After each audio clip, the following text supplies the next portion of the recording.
அரசியல் அரங்கத்திற்கு வணக்கம். இன்றைய தினம் பல்வேறு செய்திகள் வந்திருக்கு. அதில் முக்கியமான சில செய்திகளை மட்டும் பார்ப்போம். இன்றைய தமிழ்நாடு சட்டமன்ற கூட்டத்தொடரில் சமூக நீதித்துறைக்கான மானிய கோரிக்கை விவாதம் நடந்துச்சு. அதில் சமூக நீதித்துறை அமைச்சர் வன்னியரசு அவர்கள் திமுக பற்றி கேட்குறாரு, உங்களுடைய ஆட்சி காலத்தில் ஏன் நீங்கள் சாதிவாரி கணக்கெடுப்பு நடத்தலை அப்படின்னு கிடுக்குப்பிடி கேள்வியை கேட்டுக்கிறார். மரியாதைக்குரிய வன்னியரசு அவர்கள் வாதங்களை சரியாக எடுத்து வைப்பார். எந்த கட்சியோட கூட்டணி வச்சுருக்காங்களோ அதுக்கு தகுந்தவாறு வாதங்களை சிறப்பாக எடுத்து வைப்பார். இப்பொழுது திமுகவை நோக்கி கேள்வி கேட்கிறார். ஒரு வேளை தாவேகா 120க்கும் மேற்பட்ட இடங்களை கைப்பற்றி தனித்து தமிழ்நாட்டில் ஆட்சியை அமைத்திருந்தால் மரியாதைக்குரிய விசிகாவுடைய துணை பொதுச் செயலாளர் இன்றைய சமூக நீதித்துறை அமைச்சராக ஆயிருப்பாரா? வாய்ப்பில்லை. இவர் இந்த பக்கம் உட்காந்துருப்பாரா அந்த பக்கம் உட்காந்துருப்பாரான்னு இப்போ வன்னியரசு ஜெயிச்சிடாரு. தாவேக்கா தனித்த பெருமையோட ஆட்சி அமைச்சிருது, 120 அமைச்சிருது. விசிக்கு ஆதரவு கொடுக்குமா? எப்படி கொடுக்கும்? விசிக்காட்ட ஆதரவே அவர் கேட்டிருக்க மாட்டார். சோஃபாவும் வந்திருக்காது. என்ன சிகப்பு காயின் போகுது, பின்னாடியே கருப்பு காயின் போகுது அப்படின்னு கோட்டு போட்டுக்கிட்டு போயிருக்க மாட்டாப்புல. விசிக்கா திமுகவோட முரட்டுத்தனமான எதிர்ப்பு வச்சிருக்கோம். எதிர்ப்பு இல்லை, விசிகா திமுகவுடைய முரட்டுத்தனமான ஒரு ஏவல் ஏஜெண்டாக இருந்திருக்கும். புரியுதா உங்களுக்கு? அந்த பக்கம் உட்கார்ந்து கொண்டு இப்போ இன்னொரு யாரோ ஒரு சோகால்டு ஒருத்தர் தாவேக்கால சமூகத்துறை அமைச்சராக ஆயிருப்பார். எப்படினாலும் கண்டிப்பாக இதெல்லாம் ஆயிருப்பாங்க.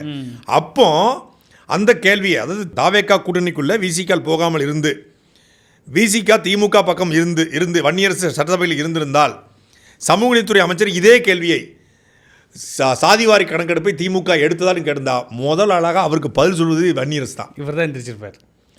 திராவிட முன்னேற்ற கழகத்தை பொறுத்தவரையில் எங்களுடைய கொள்கை கோட்பாடுகளை காப்பாற்றுவதற்காக ஒடுக்கப்பட்ட தாழ்த்தப்பட்ட பட்டியல் சமூக மக்களுக்காக நாங்கள் என்னென்ன பண்ணியிருக்கோம் தெரியுமா? இன்றைக்கி விளிம்புநிலை மக்கள் படிச்சிருக்காங்கன்னு யார் காரணம்? பேண்ட் ஷர்ட் போடுறதுக்கு யார் காரணம் அப்படின்னு அள்ளி விட்டுருப்பாப்புல. இவர் இந்த பக்கம் இருந்தாலும் இந்த கேள்வி கேட்குறாரு. அவ்வளோதான் சிச்சுவேஷன்ஷிப்பு. அந்த பக்கம் இருந்தால் கேள்வி வேற மாதிரி இருக்கும், இந்த பக்கம் இருந்தால் கேள்வி வேற மாதிரி இருக்கும். சாதிவாரி கணக்கெடுப்பை ஏன் திமுக எடுக்கவில்லை? லாஜிக்கலான கேள்வி. இதைத்தான் நம்ம கேட்டுக்கிட்டு இருக்கோம். அதை கேட்பதற்கு உரிமை இருக்கிறது. யாருக்கு? வன்னியரசுக்கு உரிமை இருக்குது. மீன்ஸ் இப்போ சட்டசபையினால உரிமை இருக்குது, எம்எல்ஏனால உரிமை இருக்குது. தகுதி இருக்கா? இல்லை. தகுதி இந்த சென்ஸ் என்ன கேட்குறேன்னா, 5 ஆண்டு காலம் திமுகவோட கூட்டணியில் இருக்கும்போது இதே கேள்வியை திமுக தலைவர் நோக்கி கேட்டிருக்கீங்களா? கேட்டது கிடையாது. சாதிவாரி கணக்கெடுப்பை ஏன் எடுக்கலன்னு இப்போ சட்டசபையில் உட்காந்து திமுகவை கேட்குறேன். நாங்கள் நாம் தமிழ் கட்சி கேட்டிருக்காங்க, நம்ம கேட்குறோம், தமிழ் தேசியவாதிகள் கேட்குறாங்க. திமுகவை நோக்கி தொடர்ச்சி அந்த கேள்வியை கேட்டிருக்கோம். 5 வருஷம் சாதிவாரி கணக்கெடுப்புக்காக நாம் தமிழ் கட்சியின் தலைமை இப்போ சீமானவர்கள் இதில் முதுகுளத்தூரில், இங்கே ஸ்ரீபெரும்புதூர்னு நினைக்கிறேன், காஞ்சிபுரத்தில் அதுக்கப்புறம் பார்த்தீங்கன்னா இந்த பக்கம் செங்கல்பட்டு பக்கம் ஒரு இதில், அப்புறம் சேலத்தில், எப்படி தமிழ்நாடு முழுக்க மதுரையில் மிகப்பெரிய போராட்டம், மலையில் கொட்டும் மலையில் தமிழ்நாடு முழுக்க ஒரு கிட்டத்தட்ட ஒரு 10க்கும் மேற்பட்ட பொதுக்கூட்டங்களை பேரணியாக நடத்தி குடிவாரி கணக்கெடுப்பை ஏன் எடுக்க வேண்டும்? அள்ளி கொடுக்காதே அளந்து கொடு, எடுத்து கொடுக்காதே எண்ணி கொடு என்ற முழக்கத்தை முன்வைத்து நாம் தமிழ் கட்சி தொடர்ச்சியாக போராடியது. சாதிவாரி கணக்கெடுப்பு, குடிவாரி கணக்கெடுக்காக. ஒரு சாதாரண ஒரு ஊராட்சி மன்ற தலைவர் கூட அந்த ஊரில் இருக்கக்கூடிய மக்களை எண்ணக்கூடிய அதிகாரத்தை இந்தியாவுடைய அரசியலமைப்பு சட்டம் கொடுத்துக்கிறது, மாநில முதலமைச்சருக்கு இல்லையா என்கிற கேள்வி எழுப்பணும். பீகாரும் ஜார்க்கண்டும் தெலுங்கானாவும் எடுக்கிற பொழுது ஏன் தமிழ்நாடு எடுக்க முடியுது? பாலத்துக்கு மத்திய அரசு கோட்டில் போடாதீங்க, ஒன்றிய அரசை காட்டி ஏமாத்தாதீங்க என்ற கேள்வியை எதிர்கட்சி வரிசையில் இல்லாத, சட்டசபையில் இல்லாத நாம் தமிழ் கட்சி தொடர்ச்சியாக எழுப்பியது. அப்பொழுது விசிகா என்ன செய்தது? விசிகா நாம் தமிழ் கட்சியின் போராட்டத்துக்கு ஆதரவு தெரிவித்ததா? இல்லை. குறிப்பாக ஒடுக்கப்பட்ட பட்டியல் சமூகம் மட்டும் இல்லை, ஒடுக்கப்பட்ட எல்லா சமூகங்களுக்கும் இடஒதுக்கீடு தேவைப்படுகிறது. இடஒதுக்கீட்டை சரியாக கொடுக்கணும் அப்படின்னா அதுக்கு சாதிவாரி கணக்கெடுப்பு, குடிவாரி கணக்கெடுப்பு தேவைப்படுகிறது. அப்போ அன்றைக்கி நாம் தமிழ் கட்சி போராடிய போராட்டத்துக்கு விசிக்கு ஆதரவு தரல. பாமக போராடிச்சு. ஐயா ராமதாஸ் தலைமையில் போராடினாங்க, அன்புமணி அவர்கள் போராடினார், அவரும் பல்வேறு அமைப்புகளை ஒருங்கிணைச்சு போராடினார். அதில் நாம் தமிழ் கட்சி போய் கலந்து கொண்டு இது பண்ணது. ஏர்போர்ட் மூர்த்தி அவர்கள் பேசியிருக்காரு. எல்லா தலைவரும், திருமாறன் எல்லாருமே வந்தாங்க, அண்ணன் திருமாறன்லாம் வந்தாங்க. எல்லா அமைப்புகளும், ஏன் வலதுசாரி சித்தாந்தத்தை ஏற்றுக்கொண்ட அமைப்புகள் கூட வந்தது. ஆனால் இங்கே ஒடுக்கப்பட்ட மக்களுக்கு அரசியல் பண்ணுறேன்னு சொல்லக்கூடிய அண்ணன் திருமாவளவனோ விசிகாவோ இந்த போராட்டங்களுக்கும் ஆதரவு தெரிவிக்கலை. திமுகவை நோக்கி கேள்வி எழுப்பல. அன்னைக்கு 5 வருஷம் ஆட்சியில் இருந்து திமுகவை கேள்வி கேட்காம இப்பொழுது வென்று திமுக தயவால் வென்று திமுக ஓட்டால் வென்று முடித்த பிறகு எங்களுக்கு ஆட்சியிலும் பங்கு அதிகாரத்திலும் பங்கு கொடுத்துருக்காங்க. நீங்கள் கொடுத்தீங்களான்னு கேட்டுருக்காரு. கொடுத்தீங்களான்னு கேட்குறாரு. இது பச்சாதாபம் இல்லையா? அதாவது பாவம் பார்த்து கொடுத்தீங்க. பச்சாதாபம்ங்கிற வார்த்தையை பயன்படுத்துறாரு. தமிழான்னு தெரில, பச்சாதாபங்கிற பயன்படுத்துறாரு. நான் கேட்குறேன், 130 சீட்டு 120 சீட்டு ஜெயிச்சிட்டாங்க. நீங்கள் ஆட்சியிலையும் பங்கு அதிகாரத்தையும் பங்குலையும் உட்காந்துருப்பீங்களா? உங்களுக்கு ஆட்சியிலையும் பங்கு அதிகாரத்தையும் பங்குன்னா தாவேக்காவோட கூட்டணி அமைத்து தாவேக்கா கூடயே தேர்தல் மேடைகளை பகிர்ந்து கொண்டு தாவேக்கா ஓட்டும் உங்கள் ஓட்டும் கலந்து ஒன்றா விழுந்து அப்போவே சைனிங் அத்தாரிட்டி பண்ணி எங்களுக்கு 2 அமைச்சர் தருவாங்கன்னு சொல்லி நீங்கள் ஓட்டு கேட்டு ஜெயிச்சிருந்தீங்கன்னா அது ஆட்சியிலையும் பங்கு அதிகாரத்தையும் பங்கு. நீங்கள் ஜெயிச்சது திமுக கூட்டணி கூட முதலமைச்சர் வேட்பாளர் முன்னிறுத்தது ஐயா ஸ்டாலின் அவர்களை. அவரை முன்னிறுத்தி அந்த ஓட்டை வாங்கிட்டு வந்து இப்போ எங்களுக்கு ஆட்சியிலையும் பங்கு அதிகாரத்தையும் பங்கு கொடுத்துட்டாங்க. நீங்கள் கொடுத்தீங்களா? இத்தனை வருஷம் உங்கள் கூட இருந்தோம், 4 எம்எல்ஏ வச்சும் நீங்கள் தரல, 2 எம்எல்ஏ அவங்க கொடுத்தாங்கல்ல அப்படின்றீங்க. இந்த 2 எம்எல்ஏவை 108 தொங்கிக்கிட்டு இருந்ததுனால அதனால நீங்கள் போய் கொஞ்சம் தூக்கி தொங்க வச்சு நிறுத்ததுனால கொடுத்துருக்கேன். இப்போ இதை தளர்ந்து போயிருந்ததை நீங்கள் தூக்கி நிறுத்துனீங்க, அதனால கொடுத்தாங்க. அது டெம்பரர் நின்றுச்சு, அது உறுதியாக நின்றுச்சு அப்படின்னா கொடுத்துருப்பாங்களா? உங்களை தூக்க விட்டுருப்பாங்களா? நீங்களும் போயிருக்க மாட்டீங்க, அவங்களும் கொடுத்துருக்க மாட்டாங்க, உங்களை கேட்டிருக்க மாட்டாங்க. அப்படி ஒருவேளை 120க்கு தாண்டி தாவேக்கா ஜெயிச்சிருந்தா 100 விழுக்காடு சொல்கிறேன், விசிகா தலைவர் திருமாவளவன் தாவேக்கா கூட்டணிக்கு போயிருக்க மாட்டார். கண்டிப்பாக. ஏன்னா தாவேக்கா குறித்து தேர்தல் மேடைகளில் வன்னியரசு அவர்களும் திருமாவளவனும் என்ன பேச ஞாபகம் இருக்கு அவங்களுக்கு? ஆர்எஸ்எஸ் பெத்து போட்ட பிள்ளை அப்படின்னாரு. இப்பொழுது அந்த கருத்திலிருந்து நான் கொஞ்சம் மாறிக்கொண்டிருக்கிறேங்கிறாரு. இல்லை, இப்போதும் அண்ணா ஆளு சாணவா சொல்கிறாருல்ல, ஆர்எஸ்எஸோட கருத்துக்களை தான் மறைமுகமாக இந்த அரசு செயல்படுத்துன்னு சொல்கிறாரு. ஆனால் இவங்க சொல்ல மாட்டாங்க. ஆளுநர் சாணவஸுக்கும் எங்களுக்கு சம்மந்தம் சொல்லிட்டு இருக்காங்க அவங்க. அந்த கட்சியிலே வந்து கொஞ்சம் உண்மையை பேசக்கூடிய ஒரு நபர் ஆளுநர் சாணவாஸ் அவர்கள். அவர் தான் இது வரைக்கும் நம்ம பயணப்பட்டு வந்திருக்கிறேன். நம்ம திராவிட கருத்தியில் 100 விழுக்காடு ஏற்றுக்கொள்ளல. ஆனால் ஆளுநர் சாணவாஸ் திராவிட கருத்தியில் ஏற்றுக்கொண்டு திமுகவோட பயணப்பட்டு வந்தோம். இப்பொழுது ஒரு தற்காலிக வெற்றிக்காக நான் தூக்கி போட்டு வர முடியாது அப்படின்னு அவர் வெளிப்படைத்தன்மையோட மேடையில் பேசுறாரு. புரிஞ்சுட்டார். ஆமாம், வெளிப்படைத்தன்மை மேடையில் பேசுறாரு. அதனால் அவருக்கும் இந்த கருத்துக்கு சம்மந்தம் இல்லைன்னு சொல்லி அவரே நீயே வெளியே போடாங்கிற மாதிரி அவரை தள்ளிட்டு இருக்காங்க ஒரு பக்கம். இன்னொரு பக்கம் வன்னியரசு அவர்கள் இப்பொழுது அவங்க சாதிவாரி கணக்கெடுப்பு எடுக்கலை. ஆமாம், எடுக்காதனால தான் அவங்களை எடுத்து எல்லாரும் போராடணும், எடுக்காதனால தான் அவங்க ஆட்சிக்கு வரல அப்படின்னு வச்சுக்கோமா. இப்பொழுது ஆட்சிக்கு வந்து 100 நாட்களில் சாதிவாரி கணக்கெடுப்பு எடுப்பதற்கான ஆயத்த பணிகளையாவது தாவேக்கா செய்திருக்கிறதா? உருட்டு. எப்படி தெரியுமா? சாதிவாரி கணக்கெடுப்பு எடுக்கப்படுமா, அதுக்கு முன்னாடி சமூக நீதி கணக்கெடுப்பு எடுக்கப்படுமா? என்ன வித்தியாசம் ரெண்டுத்துக்கும்? அதான் தெரியல, அது அவர் தான் விளக்கணும். சமூக நீதி கண்காணிப்பு கணக்கு எடுத்த பிறகு சாதிவாரி கணக்கெடுப்பு எடுக்கப்படும். இதில் அது எப்போது எடுக்கப்படும்? இதை எடுத்த பிறகு அது எடுக்கப்படும். இதில் என்ன எடுப்பாங்க, அதில் என்ன எடுப்பாங்க தெரியல எனக்கு. அது நீங்கள் தான் கேட்டு சொல்லணும். சாதிவாரி கணக்கெடுப்பை உடனடியாக எடுப்பதற்கான எல்லா வாய்ப்புகளும் இருக்குல்ல, எல்லா வாய்ப்புகளும் இருக்குது. ஒரு பெரிய ப்ராசஸ்லாம் கிடையாது. நீ தனி டீம் போட்டுக்கலாம், இல்லை விஓக்களை வச்சு எடுக்கலாம், இல்லை அதுக்குன்னு தனி ஒரு குழுவை நியமிக்கலாம், எப்படின்னு எடுக்கலாம். வந்தோடனே நீங்கள் பாட்டில் அது ஒரு சைன் பண்ணி வேலை நடந்துகிட்டு இருக்கட்டும். இது ஒரு பக்கம் நடக்குது, அது ஒரு பக்கம் நடக்குது. இப்போ எல்லாம் அதிகாரிகள் இன்னும் பரபரப்பாக தமிழ்நாடு சுற்றிட்டு இருக்காங்களா? முக்கியமான வேலை தான் இருக்கா தமிழ்நாட்டில்? தலைமைச் செயலகத்துக்கே வர மாட்டேங்கிறாங்க. மானிய கோரிக்கை விவாதம் நடக்க அந்த துறை அதிகாரிகள் அங்கே வந்து உட்காரலையா? இதுக்கு தமிழ்நாடு முழுக்க ஆட்கள் இருக்காங்கல்ல, அப்புறம் நீங்கள் ஏன் அதை செய்ய முடியாது? அழகாக செய்ய முடியும், ஆனால் நோக்கம் கிடையாது. இப்போது சரி எடுக்கிறாங்களான்னு பார்ப்போமே. இந்த தாவேக்கா அரசு, திமுக அரசு எடுக்கலை, இந்த தாவேக்கா எடுக்கிறாங்களா அப்படிங்கிறத நம்ம பார்ப்போம். வன்னியரசு அவர்கள் வந்து இவ்வளோ பேசுகிறாங்கல்ல, மேல்பாதி கோவிலில் 2 சமூக மக்கள், வெளிப்படையாக சொல்ல போனால் வன்னியர் சமூக மக்களும் பறைய சமூக மக்களும் வழிபடணும் அப்படிங்கிறது எல்லாருடைய கோரிக்கை. ஆனால் பறைய சமூக மக்கள் அந்த கோயிலுக்குள்ளே வழிபட முடியாத ஒரு நிலை ஏற்பட்டு அந்த கோவில் தாசில்தார் முன்னிலையில் சீல் வச்சு பூட்டப்பட்டுச்சு. அன்றைக்கு விசிகாவும் போராடியது. ஆனால் அந்த கோவிலுடைய பூட்டை உடைக்க முடியலை. 2 சமூகங்களையும் உள்ளே அனுப்பி வழிபட முடியலை. இந்த சமூகம் வந்து அது ஏற்றுக்கலை, அதாவது ஒடுக்கப்பட்ட சமூகம் வருவதை அந்த சமூகம் ஏற்றுக்கொள்ள அது பெரிய பிரச்சனையாயிடுச்சு. இப்பொழுது மதசார்பற்ற சமூக நீதி ஆட்சி, உங்களுக்கு ஆட்சியிலையும் பங்கு அதிகாரத்திலையும் பங்கு கொடுத்துருக்காங்க. இவர் தான் கள்ளக்குறிச்சியில் பொறுப்பு அமைச்சர், பக்கத்து மாவட்டம் தான் விழுப்புரம் மாவட்டம். விழுப்புரம் மாவட்டம் தான் திண்டிவனத்தில் இவர் சட்டமன்றத்துக்கு வென்று வந்திருக்காரு. புரியுதா உங்களுக்கு? விழுப்புரத்தில் எம்பியும் இவங்க தான். இப்போ தாவேக்கா கூட்டணி இந்த ஆட்சியில், போன ஆட்சி தான் ஏதோ ஒரு காரணங்களுக்காக வாக்குக்காகவோ எதுக்காகவோ அந்த மேல்பாதி கோவிலை திறக்கலை. இப்போ தாவேக்காவோட முதலமைச்சராக சமூக நீதித்துறை அமைச்சரே போய் திறக்க முடியுமா? முதலமைச்சருடைய கோரிக்கையின் அடிப்படையில், முதலமைச்சருடைய அனுமதியின் அடிப்படையில் செய்யலாம்ல. மேல்பாதி கோயில் குறித்து சட்டமன்றத்தில் ஏதாவது பேசியிருக்காரா? இல்லை. இது வரைக்கும் பேசல. பேச மாட்டாது. எது வந்து சென்சிட்டிவான பிரச்சனை, எது முக்கியமான பிரச்சனை, எது தலையாய பிரச்சனை, அதை பற்றி பேசாமல் இவங்களுக்கு தேவை வந்து கவுண்டர் கொடுக்குற அரசியல் தான் நடந்துகிட்டு இருக்க ஒழிய, பழி போடுற அரசியல் நடக்க ஒழிய, உருப்படியாக மரியாதைக்குரிய அண்ணன் வன்னியரசு அவர் வந்து இந்த மானிய கோரிக்கையில் வந்து பேசியிருக்காரா அப்படின்னா உருப்படியாக பேசலை. அவர் வந்து சொல்கிறார், அது ஒரு பல்வேறு கதைகளை சொல்கிறார். கிராமத்தில் எங்கள் வீட்டில் அங்கே சோஃபா இது வாங்கினா கூட கிண்டல் பண்ணுவாங்க, ஒரு நாற்காலி வாங்கினா கூட சில கிண்டல் பண்ணுவாங்க, கட்டில் வாங்கினா கூட வந்து இவனுக்கெல்லாம் கட்டலா, இவனுக்கெல்லாம் காரா, இவனுக்கெல்லாம் வீடான்னு சொல்லுவாங்க. என்ன சொல்ல வர்றாருன்னா, சோஃபா மாடல்றாங்க. நாங்கள்லாம் வந்து ஒடுக்கப்பட்ட மக்கள் வந்து கட்டில் வாங்கினா கூட கிண்டல் பண்ணுவாங்க, ஆனால் எங்களுக்கு சோஃபா வாங்கி கொடுத்துருக்காரு, அந்தளவுக்கு எங்களை வந்து வச்சுருக்காரு, எங்களை நல்லா பார்த்துக்கிறாருங்க. அவர் தங்கமான முதலாளிங்க. மாதம் சம்பளம் கொடுத்துருவாரு, வீட்டு வாடகை அவரே கொடுத்துட்றாரு. கல்யாணம் காது குத்துனா வந்து 1,00,000 ரூபா கொடுத்துருவாருங்க. அப்புறம் பிறந்த நாளுக்குன்னா போதுங்க, எங்களுக்கு வந்து காஞ்சிபுரம் பட்டு புடவை எனக்கு ராமராஜில் வாங்கி கொடுத்துருவாருங்க, வேறு என்னங்க வேணும் அப்படின்னு சொல்லுவாங்கள்ல. அந்த மாதிரி வேலை பார்க்குற இடத்துல முதலாளி, எங்க முதலாளி தங்க முதலாளி, வெள்ள மனம் பிள்ளை குணம் உள்ள முதலாளி, எங்களுக்கெல்லாம் நல்ல சொத்து சுகந்தான் தந்தது எல்லாம் இந்த தங்க மகன்தான் எங்க முதலாளி தங்க முதலாளி. இந்த பாட்டை அண்ணன் வன்னியரசு அவர்கள் மரியாதைக்குரிய சகோதரர் விஜய் அவர்களுக்கு சட்டமன்றத்தில் டெடிகேட் பண்ணலாம். ஏன்னா அவர் பேசுகிற பேச்சை பார்க்குற பொழுது அப்படி தான் இருக்குது.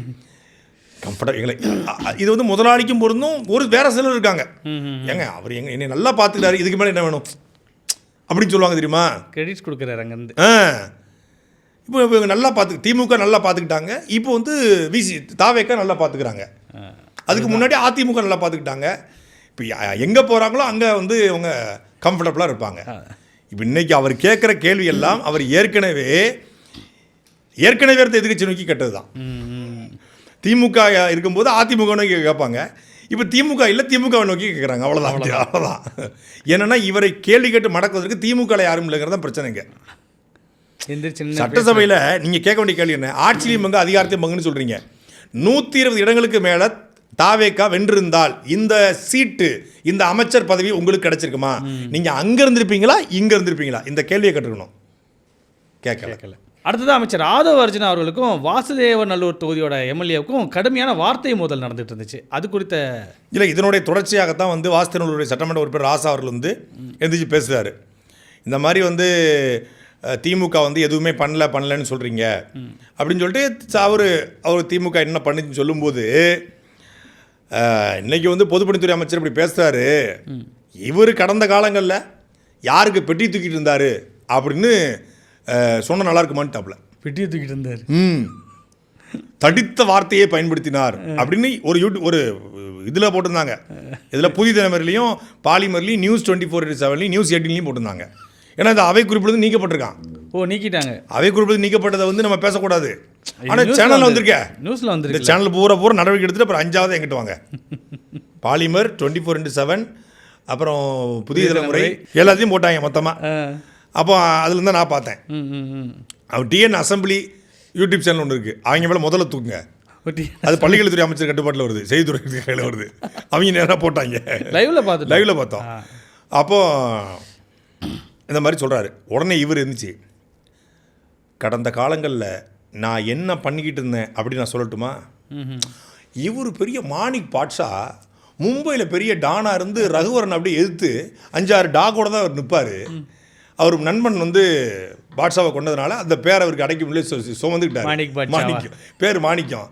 எனக்கு இன்னொரு பேர் இருக்குது அப்படின்னே அந்த வேத்துக்கிட்டே சுற்றிட்டு வருவார்ல அந்த இதில் காட்சியில், இல்லை போலீஸ் இல்லை, தங்கச்சியை தொடுற முதலாளி வந்து இவர் வந்து நான் எனக்கு காலேஜில் போயிட்டு எனக்கு என் பேர் மாணிக்கம், எனக்கு இன்னொரு பேருன்னு அவர் இருந்துச்சு. அண்ணன் டேய் அண்ணன்டா, நமக்கு அண்ணன்டா, எனக்கு தங்கச்சிக்கு அண்ணன்டா எனக்கு அண்ணன் உங்களுக்குண்ணா ஊருக்கே அண்ணன்டாங்கிற மாதிரி ஆதவரிச்சு நான் வந்து சட்டசபையில் அந்த காட்சியை வந்து ரீக்ரியேட் பண்ணுறாப்பில்லையா.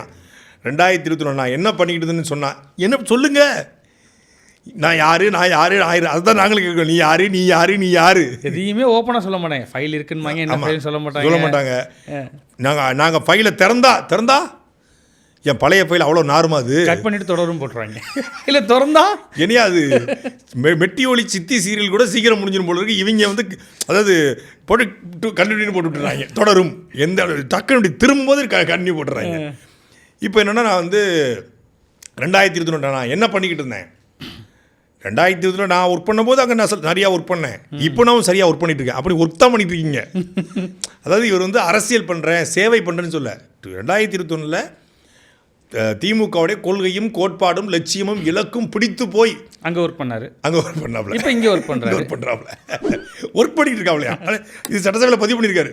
நான் அங்கே ஒர்க் பண்ணும்போது அதே மாதிரி தான் அவங்ககிட்ட இருக்க வரைக்கும் நான் அவங்ககிட்ட கம்ஃபர்டபுளாக இருந்தேன். இப்போ உங்ககிட்ட வந்திருக்கேன்.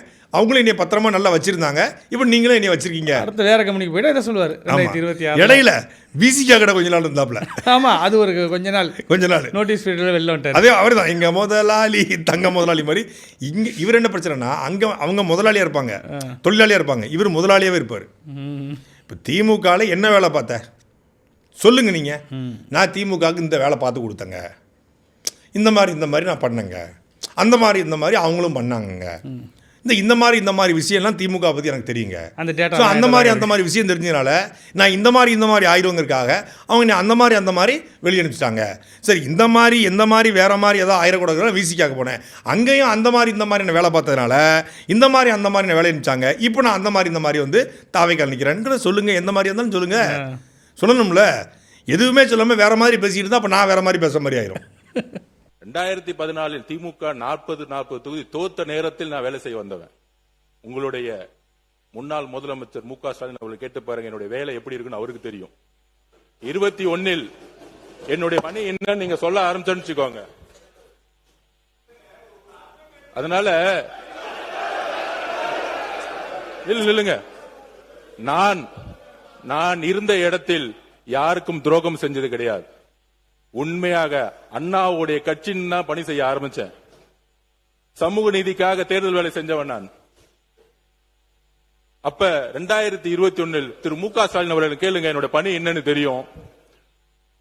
பெட்டியை தூக்குனது யாருன்னு நான் சொல்ல ஆரம்பிச்சேன்னு வச்சுக்கோங்க, உங்க அப்பா கிட்ட தான் கேட்கணும் எல்லாத்தையும்.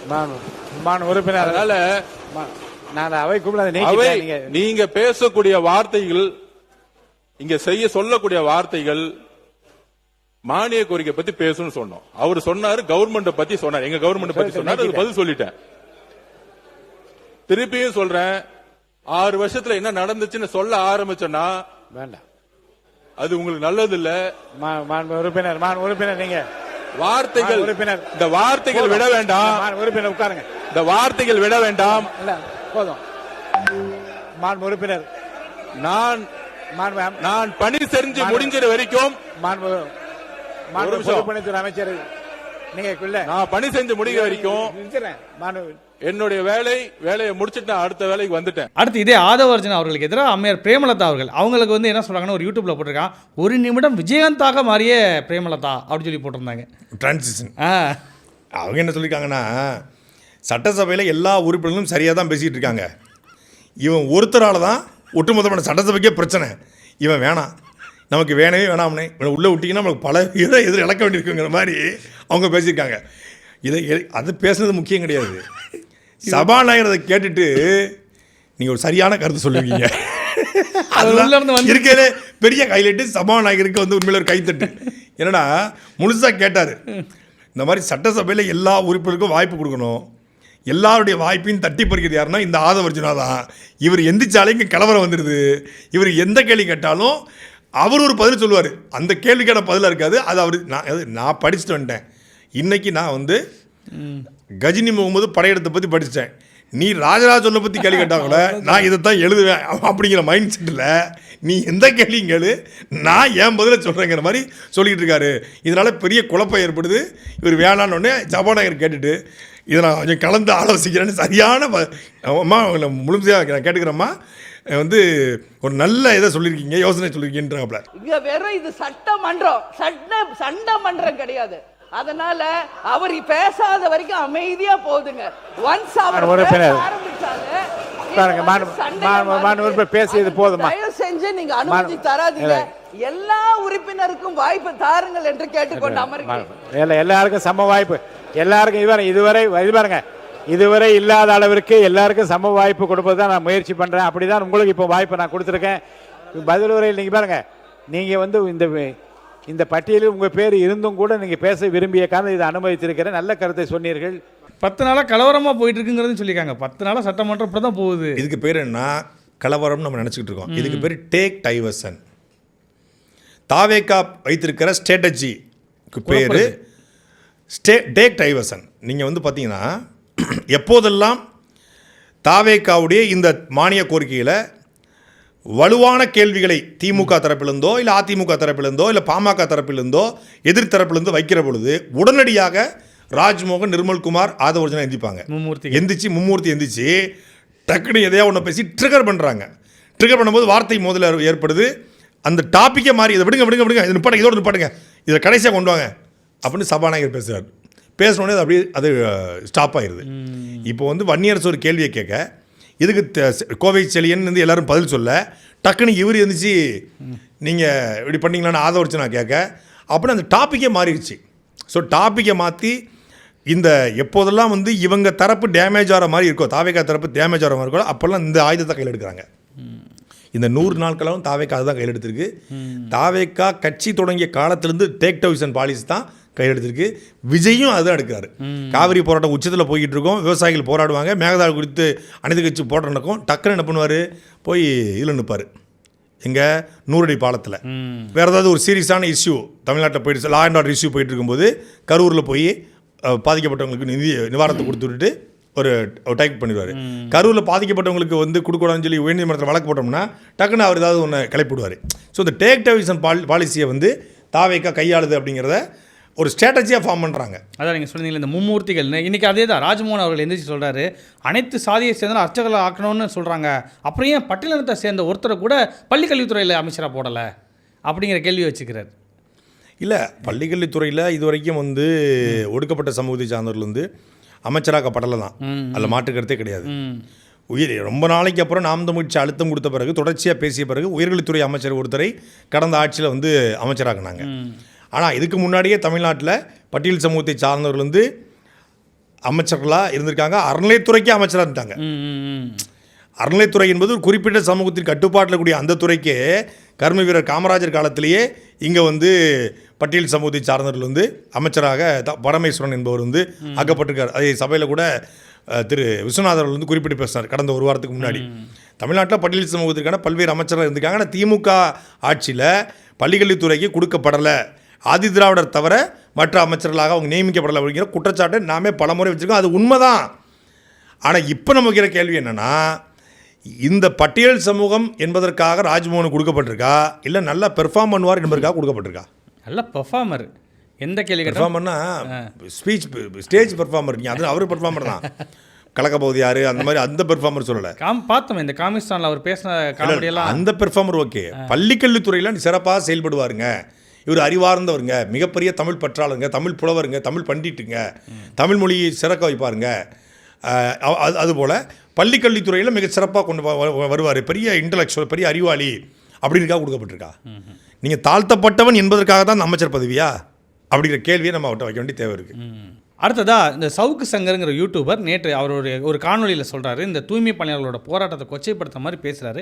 அப்போ அந்த தரப்புலேருந்தே சொல்கிறாங்க, அவங்களையும் வந்து குரூப் 4 எழுத சொல்லுங்கள் அப்படிங்கிற மாதிரி ஒரு வார்த்தையை பதிவு பண்ணியிருக்கிறாங்க. அதாவது சவுக்கு சங்கர் வீட்டில் வந்து சாக்கடையை வந்து சில பேர் ஊற்றிட்டாங்க.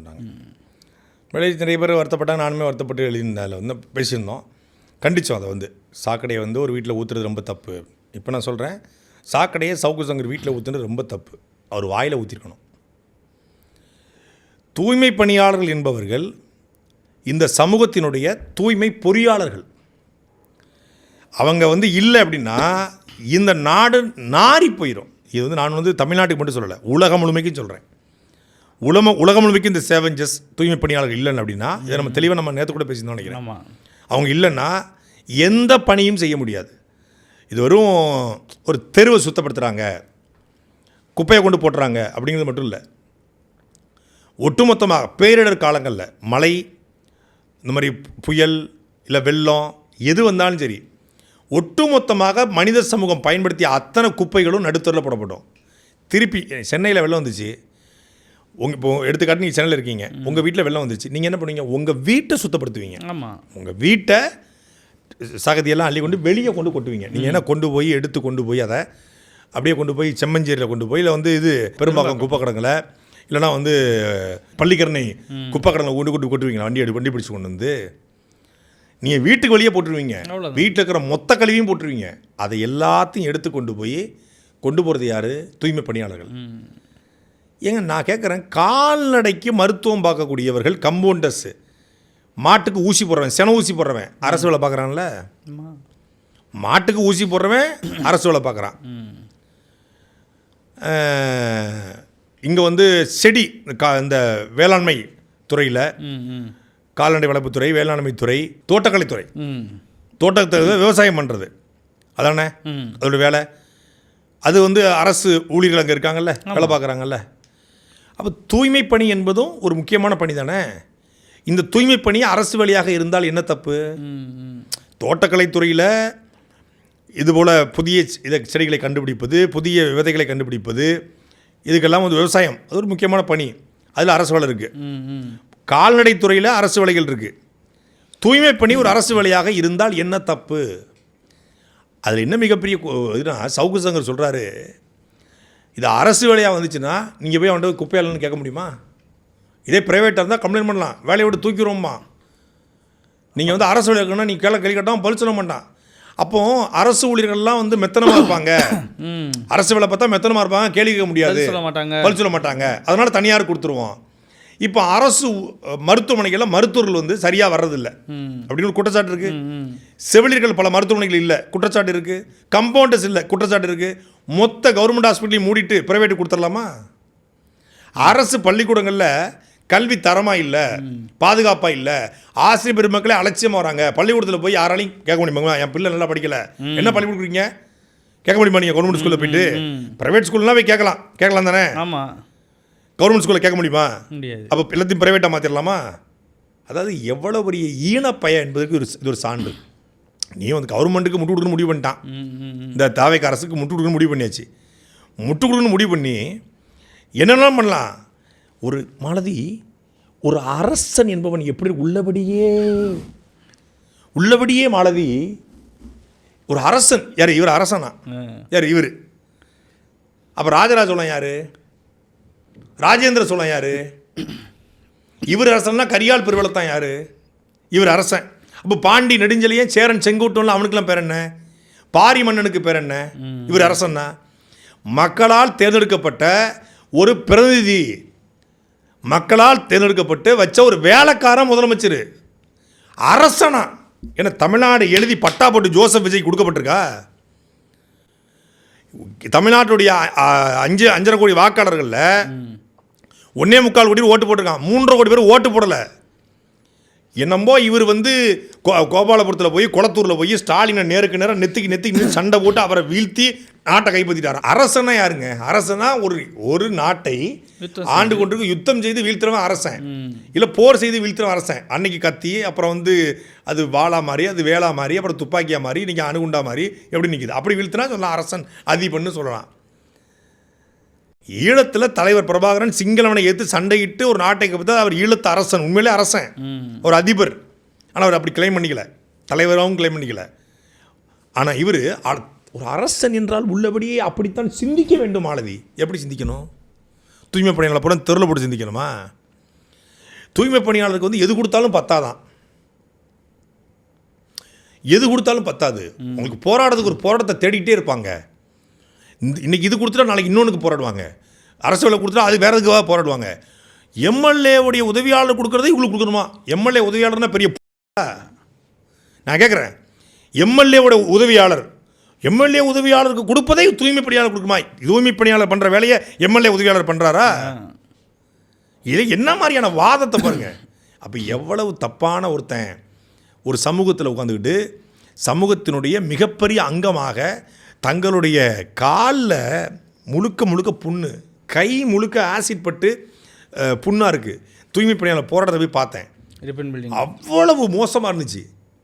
க்ளவுஸ் சரியாக கிடையாது, காலுறைகள் கிடையாது, மாஸ்க் கிடையாது. இந்த கொரோனா காலகட்டத்தில் எல்லாரும் அவன் அப்பன், சொந்த சித்தப்பன், சொந்த பெரியப்பன், சொந்த மனைவி, பிள்ளை எல்லாத்தையும் புறக்கணிச்சிட்டான். பார்த்தா நமக்கு நோய் வந்துருமோன்னு இறந்து போனவர்களை கொண்டு போய் அடக்கம் செய்து அவளை தொட்டு தூக்கி தான் செத்தாலும் பரவாயில்லை என்று அன்னைக்கு உயிரை துச்சமான மதித்து களத்து நின்றவங்க தூய்மை பணியாளர்கள். சென்னையில் பெருவெள்ளமா, எந்த வெள்ளமா எந்த இதாலும் சரி, சம்பளம் தாங்க, வருமானம் தான், அதில் மாட்டுக்கருத்து இல்லை. ஆனாலும் அது செய்யறதுக்கு ஒரு ஆள் வேணும்ல. யார் செய்வா? மிஷின் கண்டுபிடிச்சிருக்கீங்களா நீங்கள்? அதாவது க்ளீன் பண்ணுறதுக்கு ரோபோ வந்து செய்யுமா? ரோபோ வந்து செய்கிற அளவுக்கு நம்மளுடைய கட்டமைப்பு இருக்கா? திமுக இதுபோல் பேசியதால் தான், இதுபோல் நடந்து கொள்ளதால் தான் தூக்கி தூர எறியப்பட்டுச்சு. சென்னையில் திமுக தோற்று போனதுக்கான காரணம் என்ன? இதுதான் காரணம். நீங்களும் அதே போல் தனியார்ட்ட கொடுத்தா தான் நல்லாயிருக்கும். இது இந்த மனநிலையே எவ்வளோ பெரிய ஸ்டெர்லைட்டுக்கு ஆதரிப்பான், தனியாருக்கு வந்து தூய்மை பணியாளர் கொடுத்துடணும். சரி, மொத்த நாட்டையும் தனியாருக்கு கொடுத்துட வேண்டியதானே? அப்புறம் இதுக்கு ஓட்டிங் சிஸ்டம், நாட்டையும் தனியார் கொடுத்துட வேண்டியதானே? எல்லாமே தனியார். அப்போ அரசு எதுக்கு இருக்குது? கமிஷனை வாங்கிட்டு கையெழுத்து போடுறதுக்கு மட்டும் இருக்கா? எல்லாரையும் தனியாரே பண்ணுவார். அரசு எதுக்கு இருக்குது?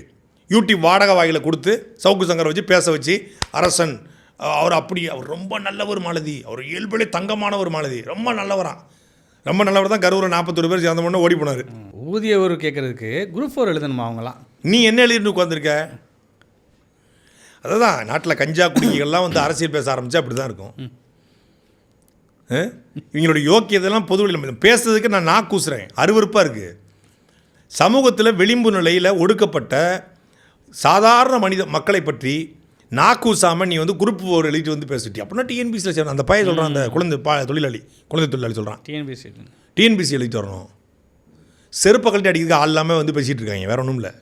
யாரும் என்ன செய்ய போகிறா? நீங்கள் வந்து அரசாங்கம் நம்ம பக்கம் நிற்குது அப்படிங்கிற திமிரில், ஆளுங்கட்சியினுடைய திமிரில் என்ன பேசலாம் அப்படிங்கிற திமிரில் பேசிகிட்டு இருக்காங்க. சாமானிய மனிதர்களை பற்றி, எளிய மனிதர்களை பற்றி ஒருத்தர் வந்து இழிவுபடுத்தி பேசுகிறாங்கன்னா, இதை பேசுவதனால் என்ன? இப்போ தனியார் முதலாளிகள்ட்ட வந்து பணம் வரும். வேறு என்ன? தனியார் முதலாளிகளை ஆதரித்து பேசும்போது தனியார் முதலாளிகள் கவனிப்பாங்க. பெருங்கூட்டம் இருக்குது. தூய்மை பணியாளர்களை கான்ட்ராக்ட் இருக்கிற கூட்டம் பெருங்கூட்டம். அது பல ஆயிரம் கோடி சம்பாதிக்கிறாங்க. பல ஆயிரம் கோடி கான்ட்ராக்ட். அது நீங்கள் 10%, 10,000 கோடி மினி வச்சுக்கோங்க. 10% நீங்கள் 1000 கோடி ரூபா சொலையாக எடுத்துகிட்டு போயிட்டு இருக்கானுங்க. ஏங்க, டாய்லெட்டை க்ளீன் பண்ணுறதுக்கு 3 ரூபாய் செலவை வந்து 300 ரூபான்னு போட்டு அதில் 1000 கோடி கொள்ளடிச்சிருக்காங்க. யார்?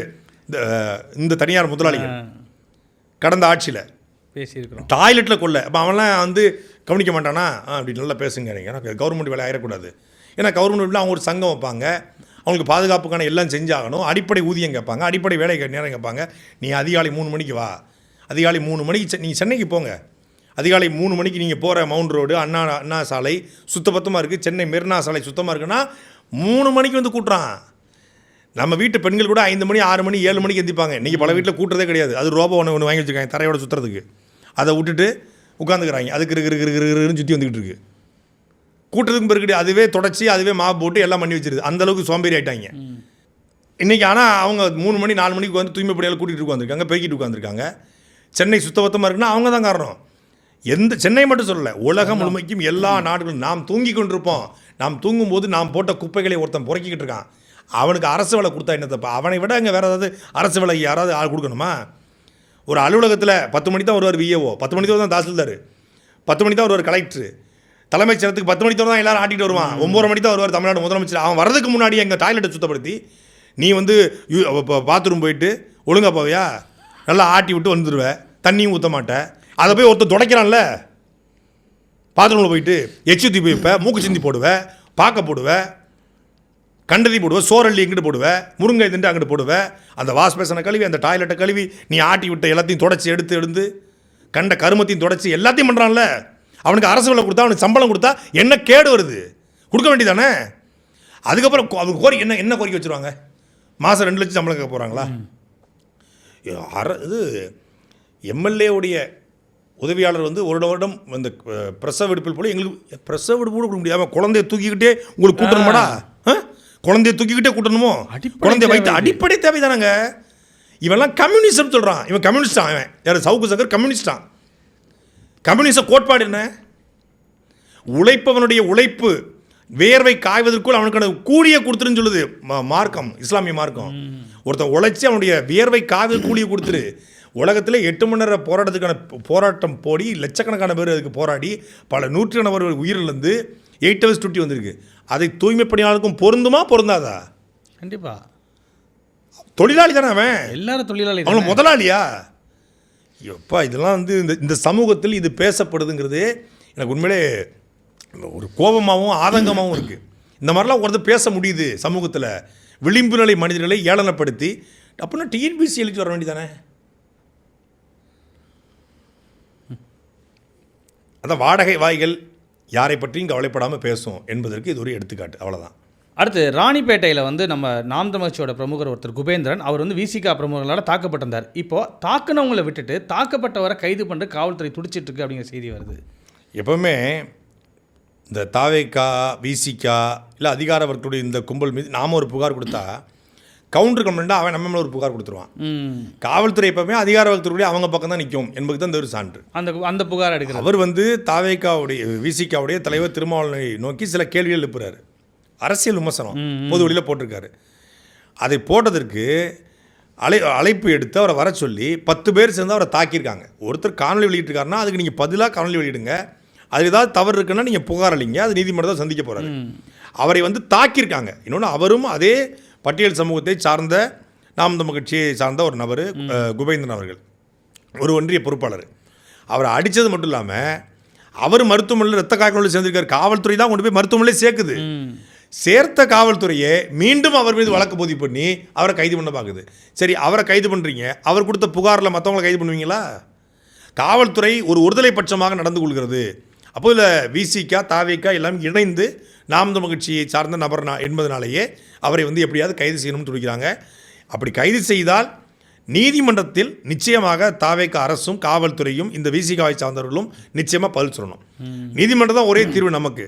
கண்டிப்பாக உண்மையிலே அவர் பாதிக்கப்பட்டிருக்கார். 10 பேர் சேர்ந்து ஒருத்தனை போட்டு அடித்து அவன் மண்டையை உடைச்சி ஆபாசமாக பேசி அவ்வளவு இழிவாக குடும்பத்தை பேசி எல்லாம் பண்ணி இப்போ அவனையே கைது பண்ண துடிக்குது. அப்படின்னா இது எந்த மாதிரியான அணுகுமுறை? இது உண்மையிலே வன்மையாக கண்டிக்கத்தக்கது.